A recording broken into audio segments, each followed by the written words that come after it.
got the bloodlust. Me too. I want to kill. Let's kill.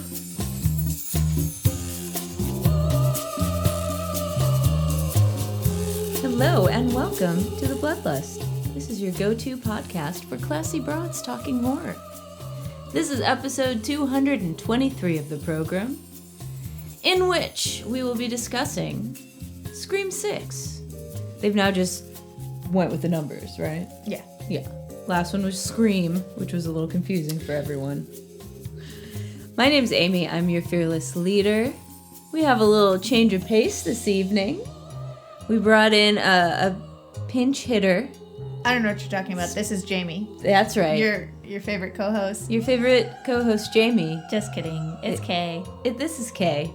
You might remember Kay from such episodes as The Menu. I was there. Yeah. Jamie's not available right now. She had to go out of town. So in her stead, we've got Kay here, who is factually, a Scream fan. I'm literally wearing the accoutrement from Scream right now. It has Ghostface on it and a little rotary phone. Rotary phone. I'm too young and gorgeous to know about rotary phones. Sure. And it has him saying, "No, you hang up," and it's very adorable. And little hearts, but also little drippy blood, but pink. It's very cute. Very cute. And Kay just kind of started watching Scream, last year? Yeah, because Facebook ads marketed this sweatshirt to me, and I thought it was adorable, and then I had to watch all of them in case someone called me out on not being a fan. That makes sense. Yeah. That's how a lot of fandom starts. Thank you. I think. So you are a resident... Apparel-based. Apparel-based. That's correct. I think so. And not wanting to be thought of a fool. Yeah, that's right. Yeah. So Kay's going to be our resident expert since, Kitty was our resident expert on Scream. But she has graciously passed the torch to you. And I will take it. And carry it well, won't you? So we don't exactly have a Scream-related roundtable question, although in the town of Woodsboro, Scream is their kind of local horror story, so I guess that's our roundabout way of tying it in. Kay, what is a local horror story or tradition from your town? Where are you from, first of all? I am from Buffalo, New York. I guess I was going to preface that it's not a fun one, but I guess horror. Horror. And thusly. The one I told you didn't think was fun either. No, yeah. It's similarly related, I guess, kind of. So Love Canal is in Niagara Falls. I've heard of that. Yeah, so that's approximately 10 minutes from upstream from my parents' house where I grew up. So, your traditional chemical droppings and just flushing it down the river because it was 1902 and who cares about the world? So a lot of cancer derived from there. More recently in the 70s, also Dunlap got called out for a lot of chemicals in the air. The company that makes baseball things? Tires. Oh, the tires. Yeah. So that's in the town of Tonawanda proper, which is where I grew up. So Tonawanda. That's fun to say. Yeah. Those are kind of sad. You're right. Chemicals. In the air and the water. In our children. And our children. Well, here's a weird story from my town that I don't think I've told on the podcast before. There was an old Italian lady and her husband and their son, who was an adult. And he was a little bit slow and not able to work or anything. And the husband, these people lived 2 blocks from me. My grandma knew them and stuff, but the lady was a little weird and didn't really, I don't know, she would yell at people if they ran on her grass and things like that. But the old man, he disappeared. Nobody knew where he was. And one day, the police found this guy who was about 40-something, the son, walking along the highway with a paper bag in his hand, and in the paper bag was $30,000 in cash. And they went to bring him to his house and see where his mom was, and his mom was deceased in the house. Okay. And he had not really known what to do and had left. She died of natural causes. And that's a relief. yeah. And then when they went upstairs, the father, who had been out of the picture for 2 years, was upstairs dead. And they had just been cashing his pension or whatever it was, checks. $30,000 worth. Evidently. But she had died because she didn't believe in doctors, and evidently the same thing happened to him, but they just never told anybody. It was a sad story. Yeah. And weird. Yeah. Yeah. So that's our roundtable. Listeners, what are some local legends or horror stories or traditions that you can share? We love to hear them. Little known stories. I think they're very interesting. The Oakland County child killer is an interesting story from around here. Children were murdered and then left on the side of the highway naked and washed. They had been preserved and washed, and their clothes were set there neatly beside them. They never caught the person who did it.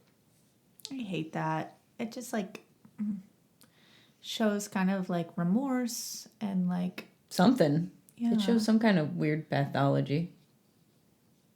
But that's a weird mystery from around here. Anyway, we ready to start talking about the movie? Yeah. So why don't I read you the stats? I never get to do it, and I would love to. You Because I love reading things. You do love reading. Nerd. Yeah, well, alas. This movie was directed by Matt Bettinelli-Olpin and Tyler Gillette. They are the Radio Silence guys. They also directed the last one, the Scream requel. It was written by James Vanderbilt and Gary Busick. It stars again Courtney Cox, Melissa Barrera, and Jenna Ortega, who has since become quite popular in between the last Scream and this one as Wednesday Addams. Wednesday. It is rated R. It's a pretty hard R, too. Hard R. It has a very long runtime of 2 hours and 2 minutes. It got me a parking ticket. It did. It got you a parking ticket. Got me a parking ticket. The max allowed was 2 hours. And I noticed today that it said that they just take a picture as soon as it goes. There's no enforcement. It is just as soon as the time runs out, they take a picture. Yeah, because the ticket had a picture in my car. Yeah. My Tell Your Cat I Said pss, pss, pss, sticker was there. Anyway, it was released March 10th of this year, 2023. So it has a 77% fresh for critics on Rotten Tomatoes and a 91% fresh for audience, which is about what I'd expect. That sounds about right. And it is now in theaters. And what's it about? They've gone to school. Where are they? They're in New York City. Do you know what school they're at, or do they not? Is it a fictional school? I cannot remember. It's not important. They're going to school in college in the city of New York. They've all gone together. They're in the same school and they're buddies. And the fucks are at it again. And this time there's several different people that want to be the next Ghostface. And they're all kind of going after the survivors. We get a fun little intro back to the intros of yore, which I enjoyed very much, with Samara Weaving. Samara Weaving, the actress from the beginning, was in Ready or Not, which was directed by Radio Silence. She's a very... the one with the accent. I'm sorry. Folks listening at home, I'm very bad at actors' names. I refuse to learn them because I refuse to look them up. Kay seems to remember all of the character names, which is confusing for me because I never know anybody's name. Just actors. I just don't know the actresses actors. And stuff. Because I'm so consumed in the characters that they are bringing forth. That's right. That, all the world is a stage. I couldn't tell you the name of the character from it, but I liked the intro sequence very much.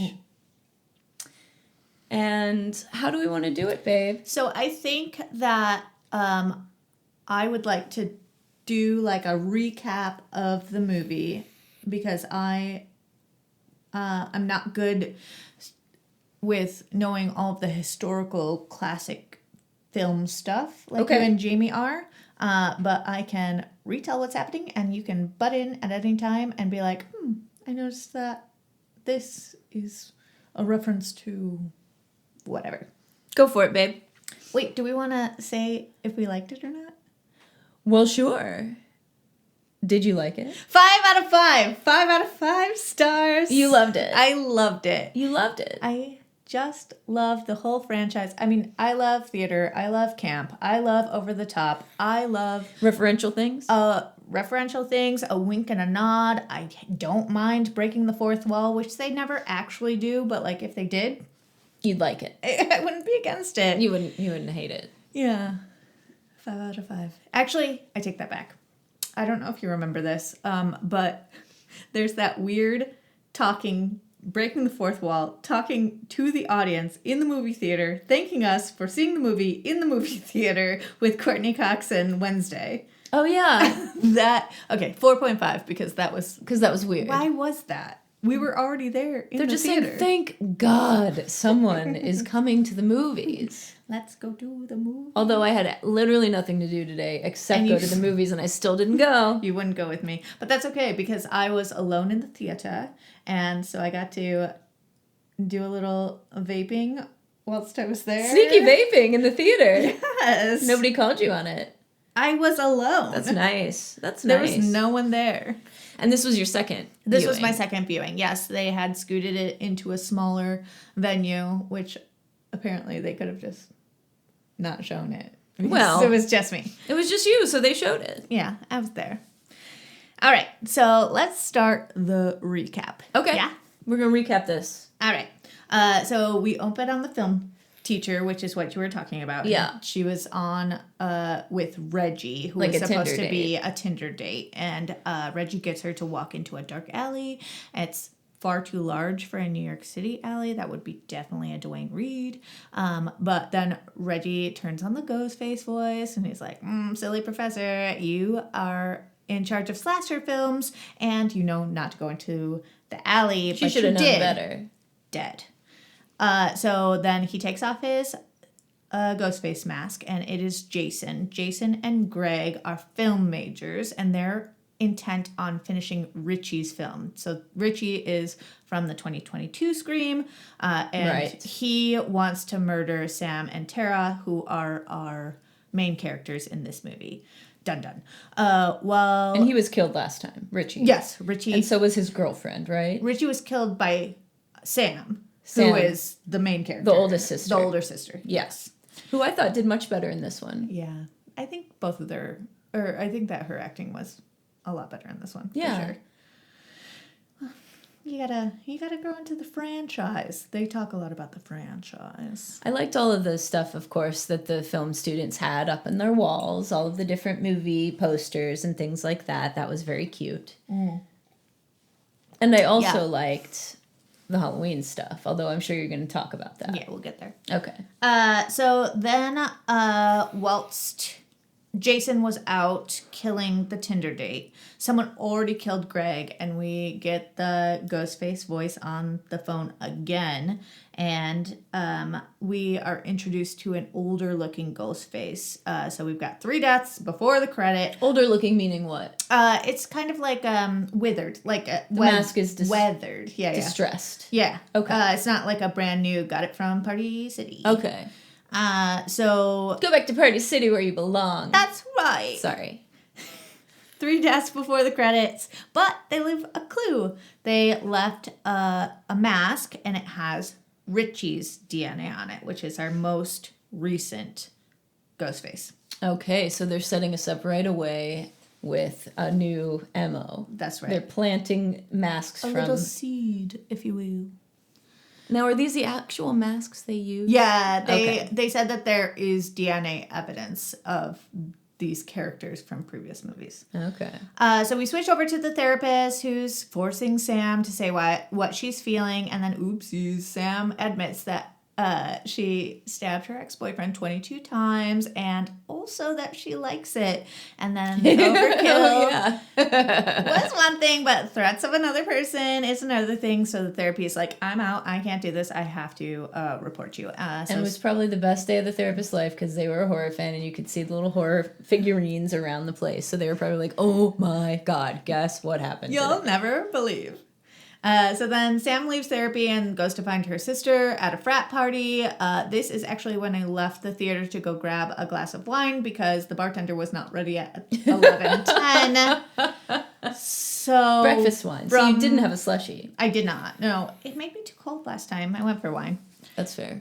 So Sam pulls her sister home, and Tara says that she can make poor decisions if she wants. Oh, because she was like getting drunk at the party, and she was gonna go home with this guy, and then the one dude. What's the one kid's name? Chad. The love interest. Chad. He's dreamy, and isn't that Cuba Gooding Jr.'s son? I think it is. He has a lot more charisma than his dad. I never liked Cuba Gooding Jr. Figure out who you're asking this question to. I'm asking our listeners. It's I know Chad. you don't know. Chad. So she pulls her home, and then the news comes on. The killings are happening, and Sam was motherfucking right. It pays to be paranoid in these movies. That's right. Everything is going to happen. It's going to happen. And they're never going to be free of it, because they'll never someone's be always free. wanting to jump on the bandwagon. That's right. For the fame. So the sisters have to go down to the police station.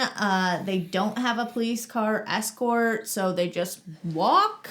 And that's fine because 3 steps out of the house, stabby, old face is there. They go into the bodega. 3 more people die. It's a lot of groups of 3 in this movie. It's so a lot that's of fun. people dying, too. It's a big body count. Oh, I wish I would have tallied it. I think probably 15 in That's this a lot. movie.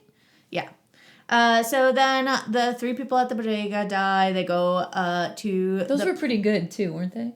Yeah, it was a weird transition because the first 2 were stabs, which is very predictable. Yeah. But then they take the bodega owner's shotgun. That's right. That was what was weird about it. And Ghostface was using the shotgun, but then they smashed over Like a display thing? it was a shelving unit. Yeah. So that's how they got away. So then they go down to the police station, and Kirby and Gail are back. Nostalgia, baby. Kirby is Hayden Panettiere, right? From, you don't know. That's fine. But she hasn't acted since Scream, the one that she was in. Was she 4? I think she was 4. Yeah. She That was hasn't- only last year. She wasn't in the last one. Oh, 4. You're 4. Yeah. With You'd remember those better than me. I'm not, but that was the one that she was in. So Kirby, yes. So she was still in the actual high school proper in that.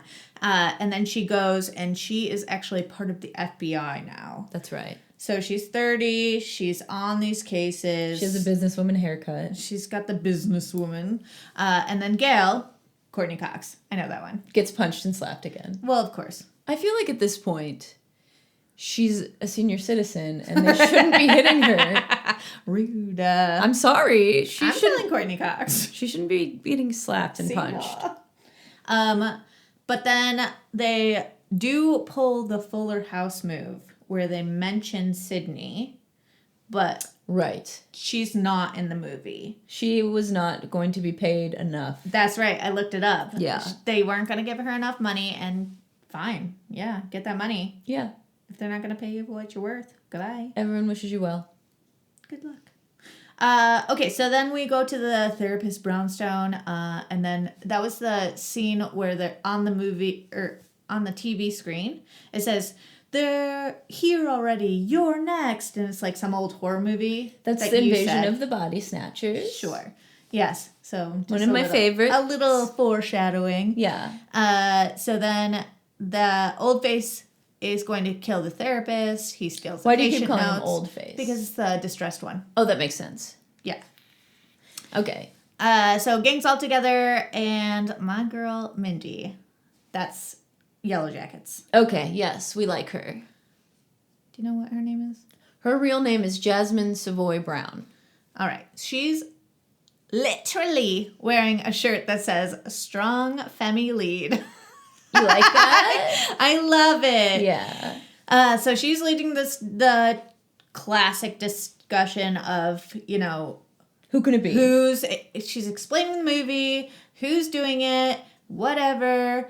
And doing it right in front of the people that are their new friends, right? And being like, we can't trust you. Right. Straight to their faces. Yeah. So she's saying, these are the reasons that I don't trust you. This is how the movie plays out. In the movie, she is a film major. Yes. So just like they always do, they explain the movie. Which is why I don't understand why you don't care about it. Because it's like, it's very much like pulling from Hitchcock of just being like, I'm going to explain it before it happens. And then it's going to happen, yeah. To actually do the suspense of the movie. So like, come on, get on board. I don't know. And I don't dislike whodunits either. I'm just not into all the cheeky, self-referential stuff. Oh, I am. Anyways, I am. But that's fine. So then they come up with the nickname Core 4. And I will champion that. And what was the whole thing? Because they're just sad. So it's the twins, which is Mindy. They're not twins. The one's older. Oh, you're talking about the girl and boy, Chad and Mindy. Chad and Mindy. Sorry. Yeah. So they're twins. And then the sister team, they all moved here together. They have already been through it. So they're the Core 4. I just forgot what led to that discussion. Oh, well, Chad was just trying to get a nickname started. Okay. Because he's a little bit of a dork. Yeah. Jockey so then dork. we've got Cute Boy from across the hall, who Sam is banging. Oh, that's right. And he is actively drinking a Coors and ironing a t-shirt at 8 p.m., as we all do. He sounds...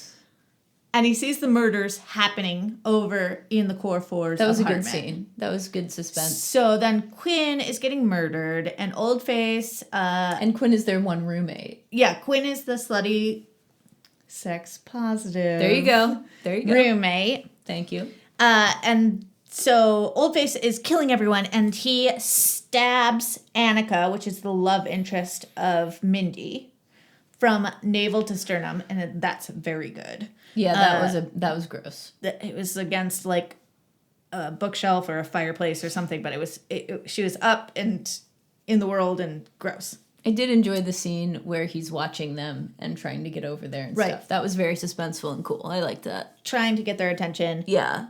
So then all the main characters lock themselves in a bathroom with a dead guy. His name could be Paul, but like, again, sex positive. I don't remember. Whatever. Quinn has lots of boy toys. So Oldface... And her dad is the police officer, right? That's right. So Oldface is pounding on the bathroom door, and Cute Boy from next door, who definitely realistically has a 12-foot ladder in his New York City apartment for no reason at all. Why would he ever have a ladder? He pulls it through his window into the girls' windows in the bathroom, and Sam and Mindy cross the spooky ladder, and they get it over there safely. But then Oldface gets into the bathroom, and he is... While Annika is stabbed all the way up her body... Guts are spilling out. Trying to get over this ladder, he grabs both ends, and he is just smashing them side to side so that she falls off, and this is... my favorite murder of the whole movie. Oh, yeah. On the way down, she then smashes her face into a dumpster, causing like a giant L-shaped gap in the top of her face. Yeah, they really gave it to the whore. That one was good. That was a good one. That was a very strong... Oh, that wasn't the whore. Strong death. That was the girlfriend. Yeah, that was Annika, the girlfriend of Mindy. That's right. So there we go. 3 more kills. That's a a mask lot. is left again. And which mask was this one? Oof. So this one would have been the 4th movie in the franchise, the third mask left. Okay. So then, Gail, being the top tier journalist that she is, she found a secret lair. This part, I just have to nerd out about because it's like, can you imagine being tasked as the prop master to create a space where you use props from the last 27 years in a self-referential layer. Oh, you would love that, to do that as a job. Yeah, it's just like you get to go through everything that they've used for 27 years to make this layer that is actively like used to show someone's obsession over the movies that you helped create. That you yourself are obsessed with. Yeah, I just the behind the scenes of it all just brought me to tears. It's not true, I didn't cry, but that's it's good. Still a lot. That's good to know. All right, so then my baby Mindy now has a Lavender Menace shirt on, and that is a nod to the 1970s lesbian inclusion of the feminist movement. That's right. I don't know if she has something in her like contract that is she is just like. I think it's just in the character. I'm goddamn queer, but it's in Yellow Jackets too. She's queer in that one too. I think she might be queer. She is in real life, but I think it might just be the way the character's written. It might not be, but I mean, she might be. Like, they made that character very explicitly. Well, yeah. I'm a film kid in New York City. I'm a gay I get film it. kid. Yeah, but it's also like, I don't know. Is she being typecast? I don't know, but I don't care. I'm here for it. That's fine. You know, another one of the girls from Yellow Jackets played a queer character on, I think, if I'm not mistaken, but I didn't watch that season of Stranger Things.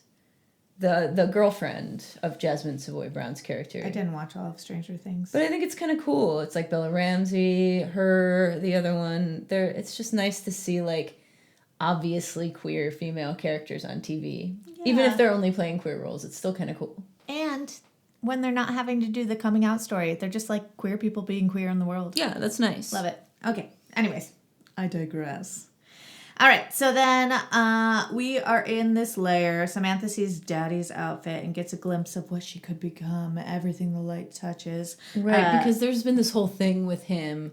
Like, what was the first guy? Billy Loomis. Billy was the first guy. That's her dad. That's her dad. And there's been this whole thing with her, like, will she succumb to her familial instincts? Here we are at the therapist. I like it. Here I am talking to Daddy. Okay, Dad's saying, like, you need to check this place out. Don't trust anyone. So she grabs his knife, and he's like, good choice. That's my favorite weapon too, baby.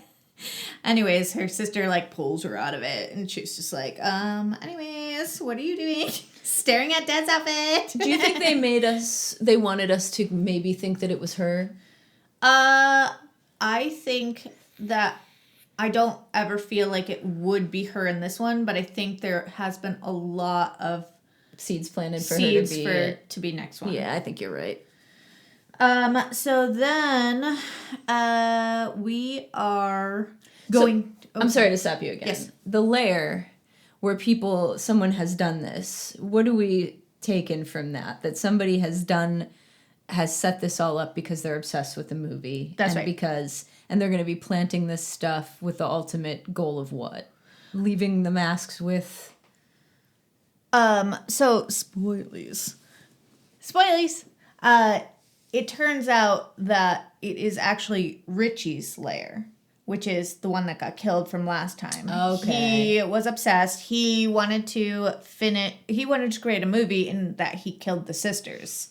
So he started dating one, and they got close, and he was going to kill them. Okay. So this is his lair. At this point in the movie, do they know it's Richie's? No. Okay, go on. All right. So then we we steal a cop car because that was great. We know that the Ghostface is in Gail's apartment on the Upper West Side. That's right, because this was all like a ruse, and he was always going to go after her. Right. So then we get up to the Upper West Side. New boyfriend is way hotter than Dewey, but still gets killed nonetheless. Sure. Old Face is in Gail's house, and Gail has to run approximately 3 miles over her terrace to get to her gun. Yes, book deal money. Gail has a landline still. So there's that. That seems foolish. So she has Ghostface. But she is old. She's a senior citizen. Sorry. That's right. She's got Ghostface on the phone. She puts him on hold. She *69s that bitch. So then the phone rings in the closet and she shoots it.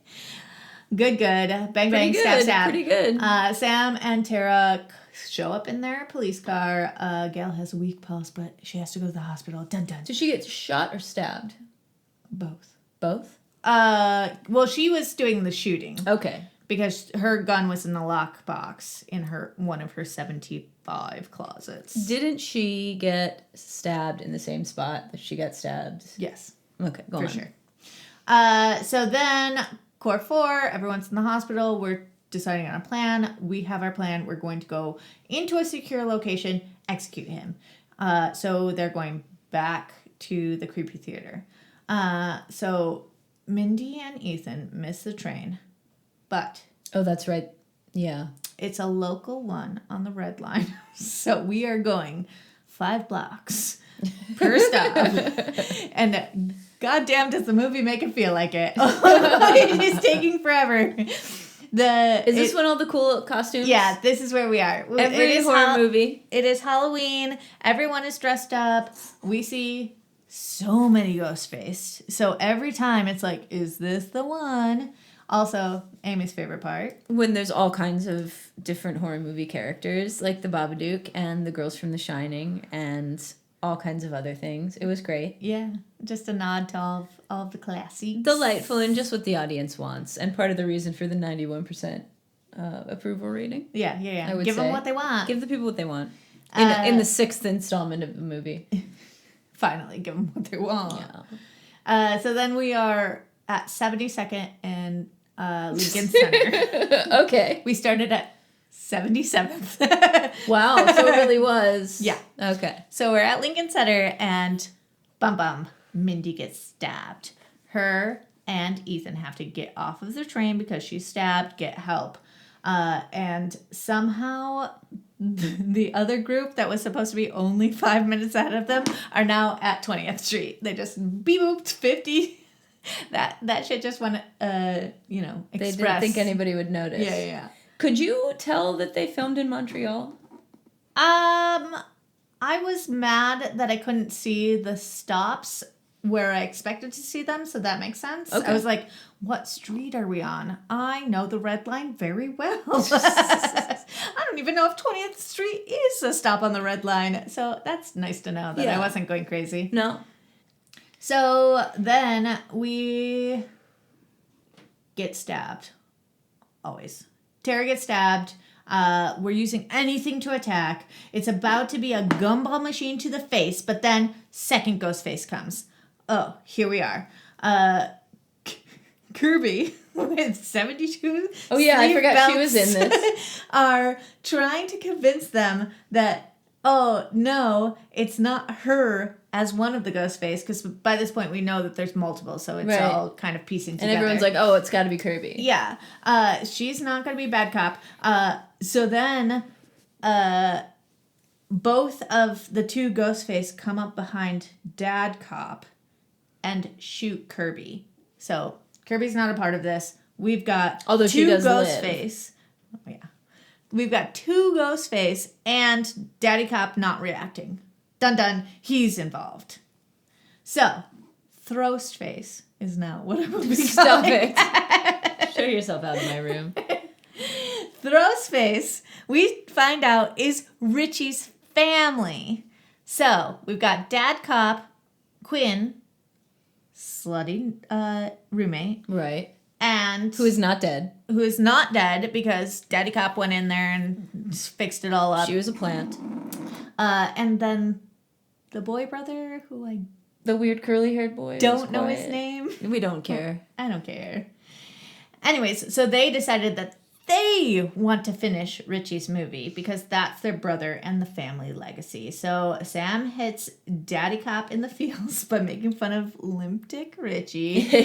Oopsies. How dare you question my son's manhood? That's right. And then we've got Quinn coming through the theater with that gun on the railing, and I still hate it. I still hate it so much. So she is coming to stab the sisters. One of the sisters is over the handrails. Oh, that's right, yeah. So then Sam gives Tara the knife. Tara drops, and starts stabbing brother, who's already been stabbed 6 times, but she goes right for the mouth and yeah, that twists. was nasty. That's very bad. I hate it. And then we go back to Sam, who shoots Quinn point blank in the head. She goes down. So then Daddy Cop's coming behind her. It's a high body count. Out of bullets. Daddy Cop gets a Ghostface call at this time. Oh, they both fell over the railing. How's there another Ghostface? It is Sam. She put on Billy's garb, put on Billy's face, calls Daddy Cop, and is using the voice modulator, whatever. And then she stabs Daddy Cop 32 times. Wow, really? Yeah. I don't even remember that. So then It's only been a week sisters have a sweet moment after they murdered folks. Yeah. Well, Kirby is definitely bleeding out on the floor still. Oh, yeah. Don't they leave her for a really long time? She was shot a long time ago. That's right. Yeah. Yeah. But then the brother, curly hair brother, comes running after them after getting stabbed 6 times and the mouthotomy. Ew. Really? Yeah. And then Kirby gets up after she bled out for a long time and smashes the TV over his head. And she's like, I saw that in a scary movie once. And nod, wink, wink. Core 4 all makes it. Sam once again is grappling with her birthright, but she ends up dropping the mask, does not take it. Yet. And we choose evil for now. Anyways, the big twist at the end is not having the Core 4 die. Since usually... Because it was said so many times, this is a franchise. We don't need all of the main characters. They do say that a lot of times. And yet, they don't kill anybody. They don't kill anybody in the Core 4. But they do kill a lot of... Oh, they kill a lot of people. A lot of people. Did you know that Courtney Cox has now played Gale Weathers 6 times? Which is the most anyone has played a character in a franchise movie other than Mila Jovovich, who is also 6 times, and that's for Resident Evil. Well, she did not die, so here's for number 7. Cross fingers. She said she'll do them forever. Oh, yeah. I mean, she's a millionaire. Friends. She don't need that money. Do you think this one was more violent? I think that there was a lot of unnecessary killings before we got to the plot line. Yeah. There was like the film first teacher. one. Yeah. The 2 film students. Which were not related. None of those. That was like its own story. That's true. We had the therapist who they got the, Sam's notes from, but like also not part of the main story. Right. So I think that there was a lot of like, give them what they want. Yeah. Killings. Why do you think they always do college parties and have people dancing? Did you ever go to a college party where anyone danced? I went to a lot of college parties. There was not a lot of dancing. No. There was a lot of beer pong, and flip cup, and right. Not a lot of dancing. Making out on the couch, but like no one. But also, I'm with a very white group of like college core. Again, Buffalo. I don't know. I feel like I've gone to parties at multiple colleges in my younger years, and I never saw anyone dance. The frat group that I was associated with was a Jewish fraternity. I don't know that makes much of a difference. Well, I was not associated with a fraternity or a sorority.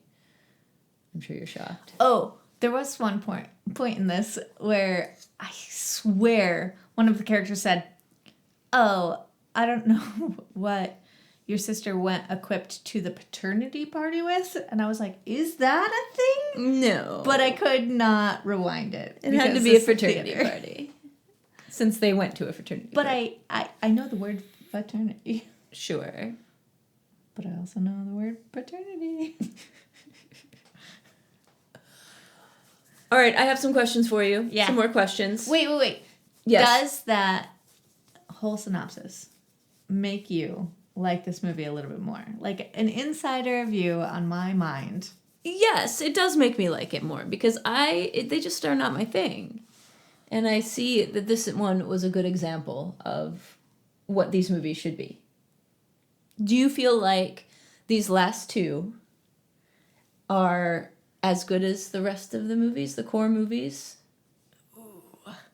Even though I gave it a 4.5, initially a 5, no, because I miss the departure from like the thriller of when Ghostface used to call and be like, okay, here's your chance. You can save this person. You have to play my riddle. You have to answer my things. So they never ended up You like saving kind them. of the Saw-like kind of... Right. Oh, and I loved the Saw movies too. Well, that makes sense. They've definitely left off with that, except for the thing they did at the beginning, which wasn't really even Ghostface. That wasn't Ghostface. And also, it wasn't like you can save yourself if you answer That's my true. questions. It was more of a trick. It was just I got you into an alley and you should know better. I kind of forget that that's how it used to be. Yeah. We had the boyfriend tied up, and you have to... They referenced it a little bit when Kirby and Mindy were talking about their favorite old school movies, but it's not the thriller aspect of it. It's just talking about, hey, stuff for the nerds, people that like horror movies. They like these things. I'll show you how much we like those too. Well, what did you think of... We talked a little bit about the performances already. Was there... Who stuck out for you? Well, it's just hard to say because I love all of these characters that are, getting a name for themselves in other things. I like... That's true. When I can see them in other things. They didn't give Jenna Ortega as much to do in this one. No. It was more about Sam, which I guess was good. Setting up for the next one. Setting up for the next one. Setting up for the next one. All right. You know what I'm going to ask you, right? What? Are you going, or will you rank the Scream movies? From your most to your least favorite or vice versa? Okay. So Scream 1. Okay. Favorite. Then Scream 2. Okay. And then... this one. Then this one? And then this one. Okay. Scream 6. And then 4. Okay. 3, 5. Okay. I couldn't begin to rank them. Yeah, you barely like them. I barely like them. Although I would give this, for my own personal enjoyment, a 3.5. I will say it's a little long. S was my synopsis. Well, it's nice to do something different on the show from time to time. Give the people what they want. Yeah. We'll see how many people just fast forward all of it. Whatever. That's their right. I fast forward things in podcasts all the time. You listen to the whole thing and fast forward. Yeah, 1.5. Listeners, do you listen on 1.5 ever? I just have so many podcasts. Sure. Not enough time in the day. Yeah. But then when you listen at a normal speed, does it sound weird? Yeah, it sounds like they're comically trying to do a joke. Just like that. Just like that? Yeah. Well, what do you want to rate this out of 5? 4.5. 4.5. Yeah. You said that already, I guess. It was going to be 5, but then... Isn't it weird that the only time that I don't like them being, talking to the audience to tell them what's happening is them talking to the audience to say, thank you for going to the movies. Thank you for going to the movies.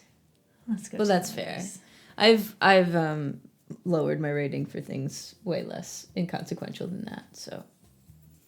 And I would say 3.5. I think it's probably a 4-star. It's just not my thing. Yeah.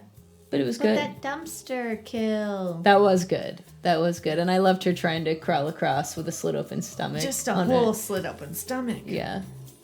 They could have really gone for it and had her guts hanging out, but they didn't. Yeah, I guess. But then they did do that window hang thing. Yeah.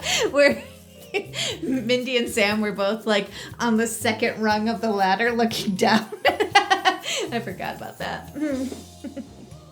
That was weird. We're going to have to watch Ready or Not.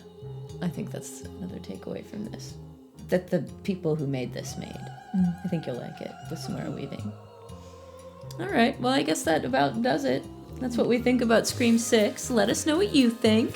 We got another nice review since the last time we recorded, so thank you very much for that. We do appreciate it very much. Now, for our next movie,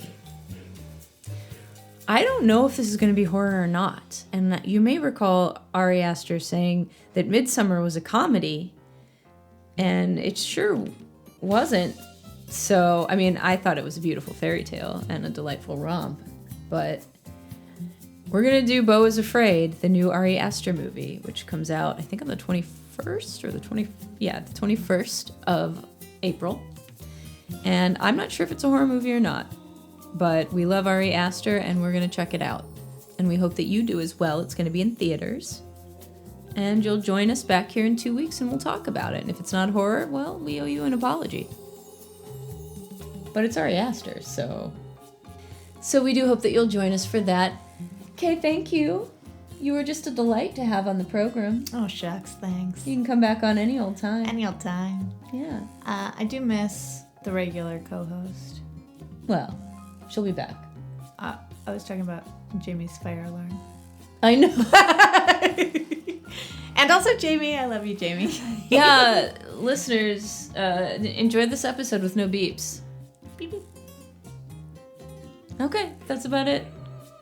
Until next time, I've been Amy. I've been not rhyming K. Okay. Thank you and good night. And hail Ratma. Right, honey? That's right. Praise his name. Praise him. Terrific.